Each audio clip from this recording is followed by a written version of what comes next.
இனவாத அரசியலுக்காக வலுக்கட்டாயமாக அமர்த்தப்பட்ட புத்தர். விடுதலை புலிகளை யாரும் நினைவு கூற முடியாது அனுர அரசு அறிவிப்பு. அடுத்த மாதம் முதல் 7,000 ரூபாய் கொடுப்பனவு, மக்களுக்கு மகிழ்ச்சி. திருகோணமலை புத்தர் சிலை விவகாரம், அமைச்சரின் எச்சரிக்கை. இஷாரா செவ்வந்தியுடன் தொடர்பில் இருக்கும் அரசியல்வாதிகளை வெளிப்படுத்திய அமைச்சர். பாகிஸ்தானில் நடைபெறும் T20 தொடரில் ரியாஸ் காந்த். அரச நிதியை பெறச் சென்ற யுவதி மர்மமான முறையில் படுகொலை. தமிழர் தரப்பு அரசியல் உட்பட தென்னிலங்கை தரப்பு அரசியல் வரை தற்போது பாரிய பேசு பொருளுக்கு உள்ளாகியிருக்கும் விடயம்தான் திருகோணமலையில் வைக்கப்பட்ட புத்தர் சிலை விவகாரம். திருகோணமலை டஷ்பே கடற்கரையோரமாக அமைந்துள்ள ஸ்ரீ சம்யுத்த ஜெயந்தி போதிராஜ விகாரையின் வளாகத்திற்குள் சட்டவிரோதமாக புத்தர் சிலை ஒன்று வைக்கப்பட்டது. இதையடுத்து எழுந்த எதிர்ப்பு காரணமாக காவல்துறையினரால் நேற்று முன்தினம் இரவு சிலை அங்கிருந்து அகற்றப்பட்டது. இதன் பின்பு நேற்று மீண்டும் அதே சிலை அதே இடத்தில் வைக்கப்பட்ட நிலையில் இது தொடர்பில் அமைச்சர் ஆனந்த விஜயபால தெரிவித்த கருத்தொன்று தீயாய் பரவி சர்ச்சைக்கு உள்ளாகியிருந்தது. இது ஒருபுறம் இருக்க, எதிர்க்கட்சி தலைவர் சஜித் பிரேமதாச மற்றும் நாடாளுமன்ற உறுப்பினர் நாமல் ராஜபக்ஷ ஆகியோர் இந்த விவகாரம் குறித்து வெளிப்படுத்திய கருத்துக்கள் இனவாதத்தை முன்னிறுத்தியிருந்ததாக தமிழர் தரப்புகளில் விவாதத்துக்கு உள்ளாகியுள்ளது. அதாவது இந்த பிரச்சினை ஒரு தேசிய பிரச்சினை எனவும் மற்றும் பௌத்த மதத்திற்கு முன்னுரிமை அளிக்கப்பட வேண்டும் எனவும் தெரிவித்திருந்தனர். இவ்வாறான கருத்துக்களுக்கு தமிழர் தரப்பு அரசியல் தலைமைகள் தமது கடும் கண்டனங்களை நாடாளுமன்றம் உட்பட சமூக ஊடகங்கள் வரை பதிவு செய்திருந்தனர். மேலும் இந்த விவகாரம் 21ஆம் தேதி எதிரணிகள் நடத்தும் பேரணியை பூதாகரமாக்கும் அடித்தளமா என்ற கேள்வி எழுந்துள்ளதும் குறிப்பிடத்தக்கது. உயிரிழந்தவர்களை நினைவு கூறுவதற்குரிய உரிமை மக்களுக்கு இருப்பதாக சபை முதல்வரும் அமைச்சருமான விமல் ரத்நாயக்க தெரிவித்துள்ளார். இருந்தாலும் அந்த உரிமை என்பது விடுதலை புலிகளை நினைவு கூறுவதற்கு அல்ல என்றும் அவர் சுட்டிக்காட்டியுள்ளார். நினைவேந்தல் நடத்துவதற்கு 2024 நவம்பரில் இடமளிக்கப்பட்டது. 2025 நவம்பரிலும் அவ்வாறுதான். எமது அரசாங்கம் ஆட்சியில் இருந்தாலும் பொது இடங்களில் ஜேவிபி மாவீரர்களுக்கு நினைவிடம் அமைக்கவில்லை. உயிரிழந்தவர்களை நினைவு கூறுவதற்கு உரிய உரிமை மக்களுக்கு உள்ளது. எனினும் அந்த உரிமை என்பது விடுதலை புலிகளை நினைவு கூறுவதற்கானது அல்ல என அமைச்சர் சுட்டிக்காட்டியுள்ளார். அவர்களுக்கான நினைவு தூபி மனங்களில் இருந்தால் போதும் எனவும் அவர் குறிப்பிட்டுள்ளார். இதேவேளை தேசிய மக்கள் சக்தி அரசாங்கத்தோடு பேச்சு நடத்தி பிரச்சினைக்கு தீர்வை காணலாம் என்ற எதிர்பார்ப்பு இருப்பதனாலேயே வரவு செலவு திட்டத்துக்கு எதிராக வாக்களிக்காமல் இலங்கை தமிழரசு கட்சி விலகி இருந்ததாகவும் அமைச்சர் கூறியுள்ளார்.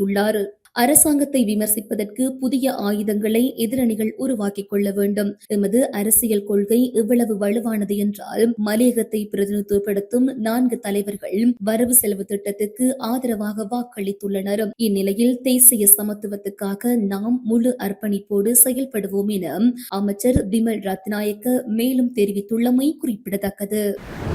இஷாரா செவ்வந்திக்கும் முக்கிய அரசியல்வாதிகளுக்கும் இடையில் தொடர்பு இருப்பது தொடர்பில் இன்று வெளியான கருத்து இப்பொழுது பேசு பொருளாகியுள்ளது. கனிமுல்ல சஞ்சீவ கொலைக்கு உடந்தையாக இருந்த குற்றச்சாட்டில் கைது செய்யப்பட்ட இஷாரா செவ்வந்தி உட்பட ஒழுங்கமைக்கப்பட்ட குற்றக்குழு உறுப்பினர்களிடம் மேற்கொண்ட விசாரணைகளில் பாதாளத்துடன் தொடர்புடைய அரசியல்வாதிகள் தொடர்பில் தகவல்கள் வெளிப்படுத்தப்பட்டுள்ளன. இன்று நடைபெற்ற நாடாளுமன்ற வரவு செலவு திட்டக்குழு விவாதத்தில் பங்கேற்று பொது பாதுகாப்பு அமைச்சர் ஆனந்த விஜயபால இதனை தெரிவித்துள்ளார். இது தொடர்பான மேலதிக விசாரணைகள் நடைபெற்று வருவதாகவும் அமைச்சர் சுட்டிக்காட்டியுள்ளார். இதே நேரம் மேலும் 80 ஒழுங்கமைக்கப்பட்ட குற்றக்குழு உறுப்பினர்களுக்கு சிவப்பு பிடியாணை பிறப்பிக்கப்பட்டுள்ளதாகவும் அவர்களை கைது செய்து இலங்கைக்கு அழைத்து வர நடவடிக்கை மேற்கொண்டுள்ளதாகவும் அவர் தெரிவித்துள்ளார். இந்தோனேசியாவில் வைத்து கைது செய்யப்பட்ட ஒழுங்கமைக்கப்பட்ட சந்தேக நபர்களிடம் மேற்கொண்ட விசாரணைகளின் போது ஆகஸ்ட் 30ஆம் தேதிக்கு பிறகு 7 T56 ரக துப்பாக்கிகள், 1 T81 ரக துப்பாக்கி, 6 கை துப்பாக்கிகள், 9 ரிவால்வர்கள், 2 ஆயுதங்கள் மற்றும் 909 தோட்டாக்கள் மீட்கப்பட்டதாகவும் பொதுமக்கள் பாதுகாப்பு அமைச்சர் மேலும் தெரிவித்துள்ளமை குறிப்பிடத்தக்கது. காவல்துறை அதிகாரிகளுக்கு 7,000 ரூபாய் கொடுப்பனவு வழங்குவதற்கு அமைச்சரவை அனுமதி வழங்கியுள்ளது. இந்த கொடுப்பனவு எதிர்வரும் மாதத்திலிருந்து வழங்கப்படும் என பொது பாதுகாப்பு மற்றும் நாடாளுமன்ற அலுவல்கள் அமைச்சர் ஆனந்த விஜயபால தெரிவித்துள்ளார். நாடாளுமன்ற வரவு செலவு திட்ட குழுநிலை விவாதத்தில் இன்று கலந்து கொண்டு உரையாற்றும் போதே அமைச்சர் இதனை தெரிவித்துள்ளார். காவல்துறை அதிகாரிகளின் சீருடை மற்றும் பாதனைகளுக்காக அந்த கொடுப்பனவை வழங்குவதற்கு நேற்று அமைச்சரவை தீர்மானம் எடுத்தது. அதன்படி ஒவ்வொரு காவல்துறை அதிகாரிக்கும் ரூபாய் 7,000 கொடுப்பனவு வழங்க தீர்மானிக்கப்பட்டுள்ளது. அதற்காக 2025ஆம் ஆண்டிற்காக 1,100 மில்லியன் ஒதுக்கீடு செய்யப்பட்டுள்ளது.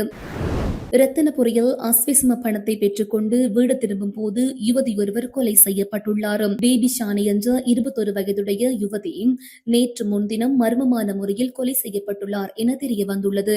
யுவதியின் கொலை தொடர்பாக அவரது காதலனான அதே பகுதியை சேர்ந்தவருமான ரோஷன் ருசிகரன் என்ற இளைஞன் கைது செய்யப்பட்டுள்ளார். கொலை செய்யப்பட்ட யுவதி 5 பேர் கொண்ட குடும்பத்தில் 2வது பிள்ளை எனவும் அவர் உயர்தரம் வரை படித்தவர் எனவும் தெரிய வந்துள்ளது. இந்த சம்பவத்திற்கு முன்பு சந்தேக நபர் யுவதியின் மூத்த சகோதரின் நட்பு காரணமாக அவரது வீட்டிற்கு அடிக்கடி சென்று வந்துள்ளார். பின்னர் இருவருக்கும் இடையே காதல் ஏற்பட்டதாக கூறப்படுகின்றது. கொலையாளி என சந்தேகிக்கப்படும் காதலனை அந்த பகுதி மக்கள் சேர்ந்து பிடித்து போலீசாரிடம் ஒப்படைத்துள்ளனர். இளம்பெண் இறந்த இடத்திற்கு அருகில் கண்டெடுக்கப்பட்ட 2 காலணிகளும் சந்தேக நபருடையது என அடையாளம் காணப்பட்டுள்ளதாக போலீசார் தெரிவிக்கின்றனர். இளம்பெண்ணின் மரணத்திற்கும் தனக்கும் எந்த தொடர்பும் இல்லை எனவும் அவர் அணையில் குதித்து உயிரை மாய்த்துக் கொண்டதாகவும் சந்தேக நபர் போலீசாரிடம் கூறியுள்ளார். சந்தேக நபரும் மர்மமான முறையில் உயிரிழந்த யுவதியும் அணையை நோக்கி செல்வதை பலர் பார்த்ததாக விசாரணைகளில் தெரிய வந்துள்ளதும் குறிப்பிடத்தக்கது. இலங்கையில் கடந்த 24 மணித்தியாலத்திற்குள் கிடைக்கப்பெற்ற அதிகூடிய மழை வீழ்ச்சியாக யாழ்ப்பாணம் பண்ணை பகுதியில் 101 மில்லிமீட்டர் மழை வீழ்ச்சி பதிவாகியுள்ளது. குறித்த விடயத்தை யாழ் மாவட்ட அனர்த்த முகாமைத்துவ உதவி பணிப்பாளர் சூரியராஜா தெரிவித்துள்ளார். கடந்த 24 மணித்தியாலத்திற்குள் யாழ் மாவட்டத்தில் கிடைக்கப்பெற்ற அதிகூடிய மழை வீழ்ச்சி காரணமாக 4 குடும்பங்களை சேர்ந்த 14 பேர் பாதிப்புக்கு உள்ளாகி உள்ள நிலையில் 4 வீடுகள் பகுதி அளவில் சேதமடைந்துள்ளன. யாழ்ப்பாணம் நகர பகுதியில் இடம்பெற்ற தொடருந்து விபத்தில் ஆண் ஒருவர் உயிரிழந்துள்ளார். குறித்த சம்பவம் இன்று காலை 6:50 மணியளவில் யாழ்ப்பாணம் சோமசுந்தரம் வீதியில் அமைந்துள்ள தொடருந்து கடவையில் இடம்பெற்றுள்ளது. நல்லூர் பகுதியைச் சேர்ந்த 42 வயதுடைய விஜயரத்னம் மோகன்தாஸ் என்ற நபரை இவ்வாறு உயிரிழந்துள்ளார். கொழும்பிலிருந்து யாழ்ப்பாணம் காங்கேசன்துறை நோக்கி சென்ற யாழ் தேவி தொடருந்துடன் மோதியே குறித்த நபர் உயிரிழந்துள்ளார். இறப்பு சம்பவம் விபத்தா அல்லது உயிர் மாய்ப்பா என்பது தொடர்பாக மேலதிகமான விசாரணைகள் இடம்பெற்று வருகின்றமை குறிப்பிடத்தக்கது. திருகோணமலையில் நடைபெறும் அசம்பாவிதங்கள் பல தரப்புகளால் திட்டமிடப்பட்டு அரங்கேற்றப்பட்டது என ராவணசேனா அமைப்பின் தலைவர் சிந்தூரன் தெரிவித்துள்ளார். திருகோணமலை டச்பே கரையோர பகுதியில் வைக்கப்பட்ட புத்தர் சிலை விவகாரம் தொடர்பில் நேற்றைய தினம் மாலை ஊடகங்களுக்கு கருத்து வெளியிடும் போதே அவர் இவ்வாறு தெரிவித்தார். கடலோர பிரதேசங்களில் இடம்பெற்ற கட்டுமானங்களை அகற்ற கூறிய இடத்தில் தற்போது அடுத்த கட்டமாக பிக்குமாரால் அடாத்தாக புத்தர் சிலை வைக்க முற்பட்டனர். அதன் அடிப்படையில் மக்களாலும் அரசியல்வாதிகளால் பல அழுத்தங்களை கொடுத்து பிறகு இரவு பாதுகாப்பு படையினரால் அகற்றப்பட்டது. இப்போது மாற்றீடான அழுத்தங்களை மேற்கொண்டு நாடாளுமன்றத்தில் அமைச்சர் ஆனந்த விஜயபால கூறியதாவது, புத்தர் சிலையின் பாதுகாப்பு கருதியே அகற்றப்பட்டது. மீண்டும் அதே இடத்தில் சிலையை வைப்போம் என்று புத்தர் சிலை வைப்பது திருகோணமலைக்கு புதிதான விடயமல்ல. எத்தனை ஆயிரம் புத்தர்கள் வைத்து ஆயிரக்கணக்கான மக்களையும் கொன்று புதைத்து அடாத்தாக இடங்களை பிடிக்கும் செயலாகவே நாங்கள் பார்த்துக் கொண்டிருக்கின்றோம். இப்போதும் புதிய அரசாங்கம் எமக்கு தீர்வு தரப்போகின்ற அரசாங்கம் அல்லது மிக பெரும்பான்மையோடு இனவழிப்புகளுக்கு எதிரான அரசாங்கம் என்று சொல்லப்படுகின்ற அனுர அரசாங்கம் கூட மகாநாயக்கத்தினர்களினதும் அல்லது சிங்கள பௌத்த பேரினவாதிகளினதும் எடுப்படிகளாகவே இருக்கின்றனர் என்பதை தற்போதைய நிகழ்வுகள் காட்டுகிறது என தெரிவித்துள்ளார். பாகிஸ்தானில் நடைபெறும் T20 முத்தரப்பு தொடருக்கான இலங்கை அணியில் விஜயகாந்த் வியாஸ்காந்த் இணைக்கப்பட்டுள்ளார். இலங்கை கிரிக்கெட் தேர்வுக்குழு இது தொடர்பான அறிவிப்பை வெளியிட்டுள்ளது. ஆசிய கோப்பை ரைசிங் ஸ்டார் போட்டியில் இலங்கை A அணியில் இடம்பெற்றிருந்த அவரும் நேரடியாக பாகிஸ்தானுக்கு பயணம் செய்ய உள்ளார் என்று தெரிவிக்கப்பட்டுள்ளது. ஒருநாள் தொடரின் போது ஏற்பட்ட தொடை தசைப்பிடிப்பு காரணமாக வனிந்து ஹசரங்க இன்னும் முழுமையாக குணமடையாததால் வியாஸ்காந்த் அணியில் சேர்க்கப்பட்டுள்ளார். இலங்கை அணி முத்தரப்பு தொடரின் முதல் ஆட்டத்தில் நவம்பர் 20ஆம் தேதி ராவல்பிட்டியில் சிம்பாப்வேவுக்கு எதிராக விளையாட உள்ளமை குறிப்பிடத்தக்கது.